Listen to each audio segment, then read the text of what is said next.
Top speechwriter Simon Lancaster from Bespoke Speeches came to speak to BESA earlier this week about the power of rhetoric. So Simon, what makes a good speech? Okay, so we talked about three things today. The first thing that we talked about was rhetorical devices, and these are ways of structuring sentences in order to send unconscious messages to the audience, because the sound of what you're saying is obviously often as important as the substance of what you're saying. So you've got to kind of match the music of the sentence with the meaning of the sentence. Let me give you some examples of what I mean by rhetorical devices. The rule of three is a great example. When you say things in rules of three, it sounds more complete and final. And so education, education, education. We came, we saw, we conquered. Government of the people, by the people, for the people. That was actually three examples that I gave you there, so I should definitely stop there. That would be appropriate. Another example of a rhetorical device is rhyming, actually. You often find that rhymes are used to conceal logical fallacies. Why? Because if something rhymes, it sounds simple, so it sounds believable. So examples of this: you've got to speculate to accumulate is one example, possibly one example that had played a role in the financial crisis. Another example, I before E except after C. This is actually a great example for people in the education profession, because of course it's an example which is often used by teachers, but is actually inaccurate. And you would have thought that teachers who worked in the science labs more than anyone would have known that. SCIENCE. Another example of a rhetorical device is contrast. When we say things in contrast, it excites, it grabs attention, and so a lot of the greatest soundbites in history have been based around rhetorical contrast. Ask not what your country can do for you, ask what you can do for your country. To be or not to be, you're either with us or you're against us. So they're examples of rhetorical devices which are good ways to make what you're saying sound logical, even if it's not.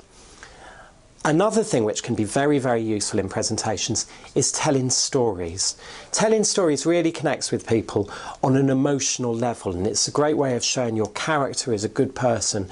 So people like Steve Jobs do this when they're talking about their products. People like Richard Branson, they don't just say, here's our new product, here are the specifications. They will tell great stories about where that product came from, where it was invented, why it was conceived. It may be, for instance, that you had an educational project that was developed by someone whose child was struggling at school. What a fantastic story. Her child was struggling at school. The school didn't have provision for this or provision for that, and so she made it her mission to create it for her little boy, and now this is something that is being used in schools across the world.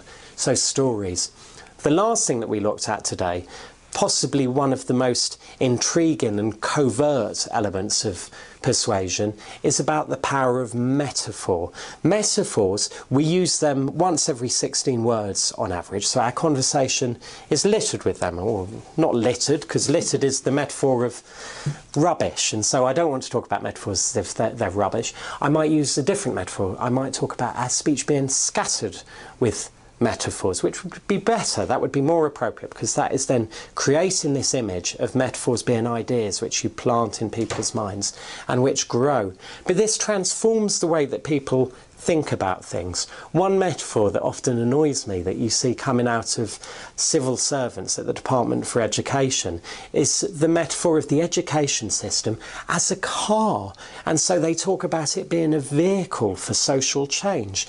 They talk about accelerating reforms or driving innovation or driving up standards. They talk about having a gear change, changing gears.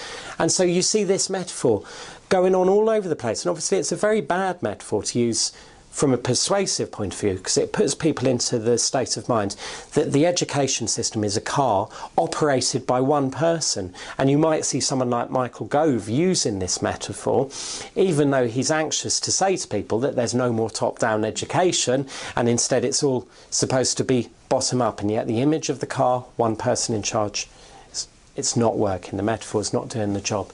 A better metaphor is when we personify things, so talk about them as if they're people, and so talk about schools being the heart of our community, or the character of our school, the DNA of our school, the spirit of our schools. And this has a far better quality because, of course, we're all human beings. We all connect better with human beings than anything else. And so by talking about something as if it's human being, you'll make people care about it.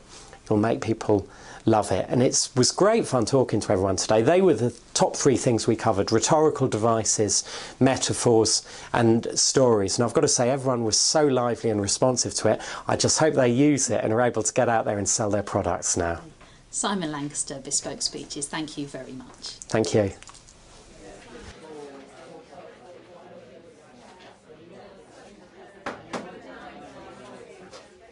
the movie, make a business.